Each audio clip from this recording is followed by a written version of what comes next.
Hey everybody, it's Ron from Pick Dawgz, and this is Ron's Rundown. We're going to go over the MLB games scheduled for Friday, September 30th, 2022. Now, if you like what you see, make sure to give this video a big thumbs up and subscribe to our channel, and don't forget to put your baseball picks in the comments section below. If you're looking for my best bet, you can find those at the Premium Picks tab at Pickdawgz.com. Of course, I'm always running my $15 MLB best bet, so check it out at Pick Dawgz Premium. Alrighty, here we go. Here are the games for Friday, September 30th. First up, we see a doubleheader between the Washington Nationals and the Philadelphia Phillies. And man, those Phillies, they struggled in Wrigley Field. 3 straight losses. Now they have 5 overall losses in a row. And they only scored 3 runs combined in that 3-game series against a pretty weak Cubs bullpen and rotation. And, you know, the Phillies now are neck and neck with the Brewers for that final wildcard spot in the National League. This is a big-time series and a big-time doubleheader. It's never easy to sweep a doubleheader no matter who's playing. I do like the Phillies matchups again in terms of the starting pitching matchups. In Game 1 right now, we see Bailey Falter and Patrick Corbin, and then Game 2, Noah Syndergaard and Eric Fedde. So while I do believe the Phillies have the edge in both of those pitching matchups, the way that they're playing, I'm just going to be staying away from this doubleheader altogether. We can expect the Phillies are going to be pretty big favorites in both games. So with the way they're playing, I don't think there's really much value in this doubleheader overall. So that's my thoughts on this one. Next up, we see the Chicago Cubs taking on the Cincinnati Reds. This one a 2:20 Eastern start time. And we're going to see Graham Ashcraft and Adrian Sampson on the mound. You know, Adrian Sampson hasn't had his best numbers at Wrigley Field this season, an ERA above 4 compared to his 2.49 ERA on the road. But I still think the Cubs are playing good enough baseball. Like I mentioned, they just swept the Phillies. And I think they're playing good enough baseball to grab a win here against Graham Ashcraft and the Reds bullpen. You know, Graham Ashcraft made his first start back from his injury last time. It was September 24th against the Brewers, and he didn't fare too well. He gave up 4 earned runs, a home run, 8 base hits as well, and that's a big thing for Ashcraft, giving up a lot of base hits. He gave up 8 in that game against Milwaukee. He's also giving up a lot in his rehab outings in the minor leagues, trying to get back after his injury. So I think he gave up 11 or 12 base hits in one rehab start in only a few innings. So that's not what you want to see. I do think the Cubs get to him for a few runs. I think they win this game. They're just in much better form right now, in my opinion. So give me the Chicago Cubs on the money line. Next up, we see the Boston Red Sox taking on the Toronto Blue Jays with Nick Pivetta and Alek Manoah on the mound. Now, the Red Sox were competitive in the final games of that Orioles series. They took the final 3 games, actually, and kind of ended the Orioles' chances at making the postseason. But, you know, I don't really love their chances in this particular game with this pitching matchup that I believe is pretty mismatched. Alek Manoah having a really good second half of the season. Now his ERA overall is at 2.31, coming off another good start against the Rays where he went 7 innings, no earned runs, and 8 strikeouts. And he's facing the AL East quite a bit. His last 4 starts all coming against AL East divisional foes. He's faced the Red Sox a few times this season. He's had some good outings against them overall. And in the 20 innings he's faced them, a 1.35 ERA. He'll take that all day long. 20 strikeouts and a 219 opponent's batting average. So I think Manoah is the far better option.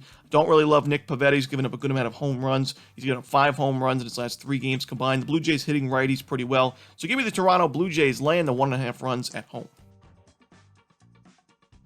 Next up, we see the Baltimore Orioles taking on the New York Yankees. Domingo Germán and Austin Voth are the projected starters. You know, Domingo Germán's not my favorite starting pitcher to back right now, just because his numbers are a little bit inconsistent. He's only had 46 strikeouts in 62 2/3 innings, which I would consider Germán somebody that really needs to miss some bats to have success. So I don't love that, and I do believe that his 3.3 ERA a little bit unsustainable. Now his numbers at home not as good as when he's on the road. A higher ERA at 3.86 at Yankee Stadium, which is expected. Very hitter-friendly ballpark, but he's given up a good amount of home runs this season. Like I said, mix that with the fact that he hasn't really struck out a lot of guys. Don't love that. And you look at the Orioles offense against right-handed pitching. They're number 4 in team OPS in the last 30 days, number 4 in isolated power. They were competitive offensively in that Red Sox series at Fenway Park. So I think they show up here with the bats, but I also think the Yankees, they're doing a good number against righties themselves. Number 2 in isolated power, number 2 in team OPS. And I like their matchup against Voth and the Orioles bullpen. The Orioles bullpen that's very tired and a bullpen that struggled in Fenway. So give me the over in this Orioles-Yankees ballgame. Next up, we see the Kansas City Royals taking on the Cleveland Guardians. Brady Singer and Zach Plesac are your starters. Zach Plesac returning from injury. This is going to be his first start in over a month. And Brady Singer on the other side. You know, Brady Singer hasn't pitched very well against the Guardians, so as much as I'd love to take the plus money with arguably the better starting pitcher overall, I just can't get there with Kansas City when you look at how bad they played on Thursday afternoon against the Tigers. I thought that was a pretty winnable game for them, but they lost the game 10-3 in the end. Their bullpen has struggled overall this season, and Brady Singer against the Guardians this year, 16 innings of work with a 5.63 ERA and only 9 strikeouts, an opponent's batting average of .333. And the Guardians do a great job against righties at limiting strikeouts, and Brady Singer, more of a strikeout guy that really needs to miss those bats to be successful on the mound, and the Guardians are just not the team that's going to let you get there, so I don't love Singer in this matchup. Even though Zach Plezak's not my favorite pitcher to back either, I think he's good enough here. I think the Guardians' bats and bullpen are also good enough, so give me the Cleveland Guardians at a pretty good price on the money line. Next up, we see the Minnesota Twins taking on the Detroit Tigers. Joe Ryan and Tyler Alexander are your starters. Now, I know the Minnesota Twins won that series over the White Sox in the beginning of the week, another AL Central team, but I still wouldn't want to lay this kind of price, minus 150 plus, with Minnesota right now. They've been one of the more disappointing teams in the second half of the season. Joe Ryan on the road this year has not been a good pitcher to back. His ERA at 4.66 this year away from home, 11 home runs allowed in 58 innings away. And, you know, the Detroit Tigers, they've been competitive the last few weeks of the year, at least offensively. Their numbers are improving, and they've been pretty good as a home dog overall this season.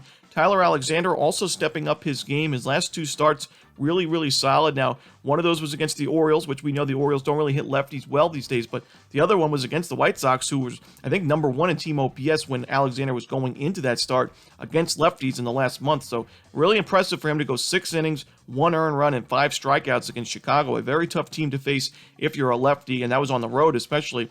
When you look at the Minnesota Twins, they're 24th in team OPS against lefties in the last month. Their strikeout percentage at 26.6. That's the 4th highest in the league. So there's just no way I can lay these kind of odds with Minnesota. Give me the Tigers on the run line plus the 1.5 runs, and I'll sprinkle a little bit on the money line as well.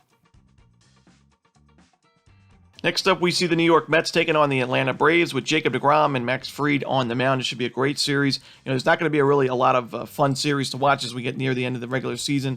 A lot of meaningless games between some teams that maybe don't have a chance of making the playoffs, or some teams that are already eliminated. But this is a series where we're going to see who could win the NL East, and that's a big deal this year with the new playoff structure. And you know, the Mets right now have a 1-game lead. You know, Jacob deGrom's not in the best of form going into this one, but I still think he is the better option on the mound, still striking out a ton of guys. And when you look at the New York Mets, they faced Max Fried quite a bit this year. He's got a 3.00 ERA in those games, about 20-plus innings of work. But in most of those starts, the Mets really weren't hitting left-handed pitching much at all. In the last month, though, New York has improved to 6th in team OPS, 7th in isolated power, and one of the lower strikeout rates against left-handed pitching. So I'm really thinking that they can be able to get to Max Fried, a familiar arm they faced plenty of times this year. I think they get to Max Fried for quite a few runs and win this game on the road. So give me the New York Mets on the money line in this one.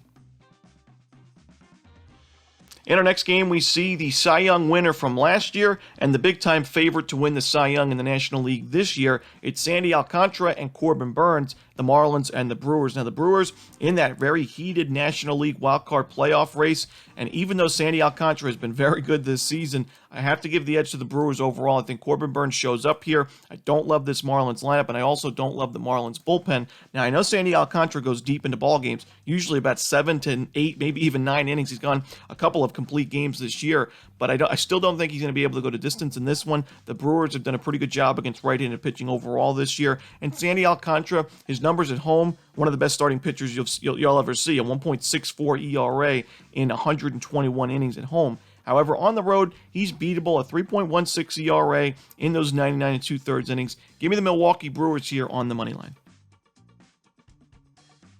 Next up, we see the Tampa Bay Rays taking on the Houston Astros. No official starter for the Astros right now, so there's no official lineup for this game. Drew Rasmussen going for the Rays. There's going to be a slight lean here to the Astros on the money line. Not my favorite game on the board, especially with not having a lot of information from Houston's side in terms of starting pitcher. But you know, Drew Rasmussen already played the Astros. He pitched against them back on September 19th. He gave up 4 earned runs, and it wasn't really the best performance from Tampa Bay in that one. I really didn't like the way the Rays played overall against Houston in that series, and I don't really love their chances in this particular series either. I think the Rays are going to lose this one, and even if the Astros go with a bullpen game here, I think their bullpen is good enough to get the job done. They swept the Rays pretty convincingly all 3 games by more than 2 runs in those wins. So give me the Houston Astros in a lean here on the money line.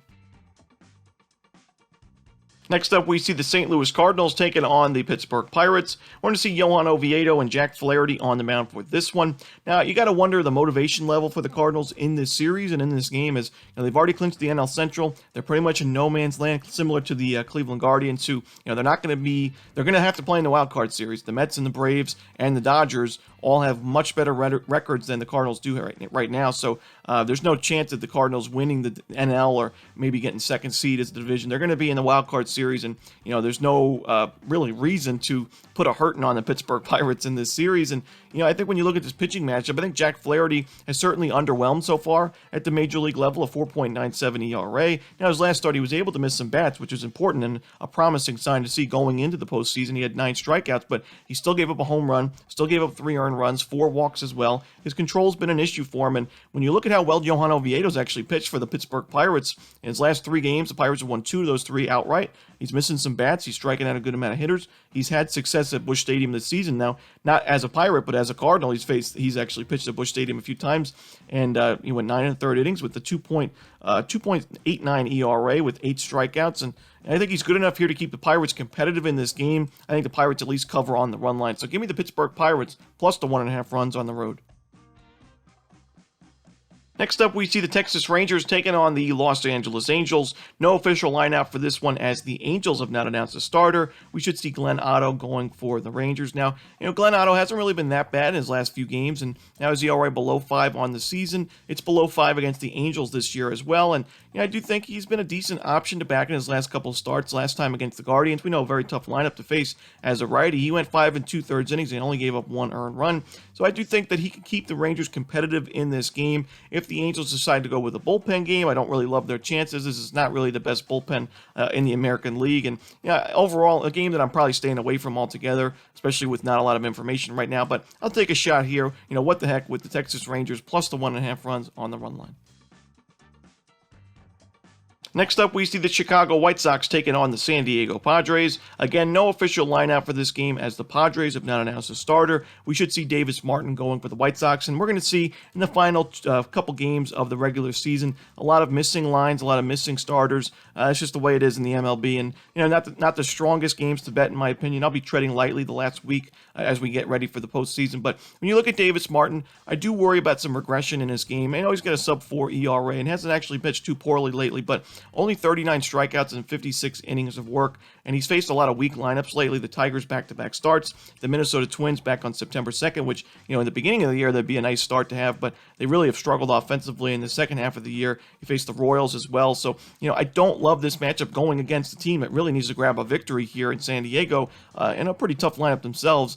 The White Sox have just really been underwhelming. I know they finally ended that losing streak on Thursday afternoon, but they have just not been easy to watch these days. I think they've pretty much lost all motivation. So give me the San Diego Padres on the money line. Next up, we see the Oakland A's taking on the Seattle Mariners. We're going to see Ken Waldichuk and Logan Gilbert as the projected starters.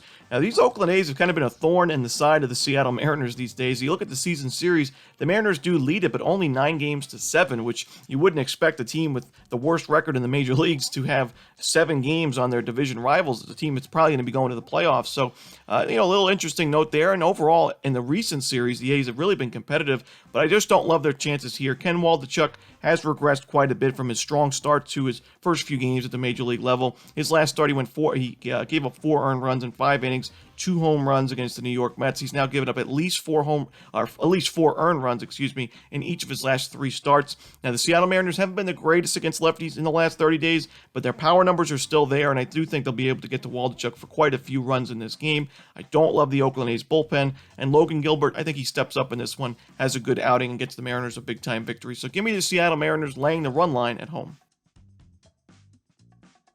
In our next game, we see the Colorado Rockies taking on the Los Angeles Dodgers. Chad Cole and Clayton Kershaw are your projected starters. The Rockies have really struggled against left-handed pitching in the last month, especially away from Coors Field. That's really the big thing. At Coors, their numbers are pretty formidable, but on the road, they're ranked 27th in team OPS and 28th in isolated power against lefties away from Coors, and their walk percentage only at 2.9%. So pretty much no patience at the plate, striking out a good amount, not getting on base, and I don't love their chances against Clayton Kershaw and the Los Angeles Dodgers. Give me the LA Dodgers, especially against Chad Cole here. I started with that 5.45 ERA. I think the Dodgers do enough offensively to get the win and the run line cover. So give me LA laying the 1.5 runs. And in our final game of the night, we see the San Francisco Giants hosting the Arizona Diamondbacks. Merrill going for the Diamondbacks. No official starter for the Giants right now, but I am seeing Alex Cobb listed on a few different websites, so we could infer that maybe he'll be the starter for San Francisco here.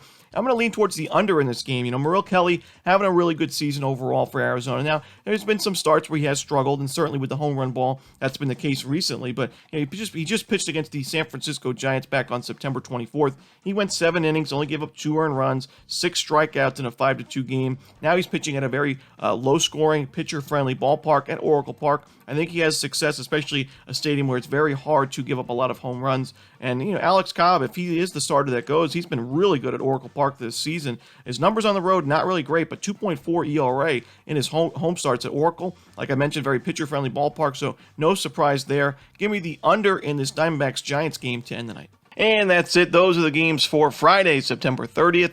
Hope you enjoyed this video. If you did, don't forget to leave that like and subscribe. And don't forget to put your baseball plays in the comment section below. Again, if you're looking for my best bets, you can find those at Pick Dawgz Premium. As always, this is Ron Romanelli. Good luck.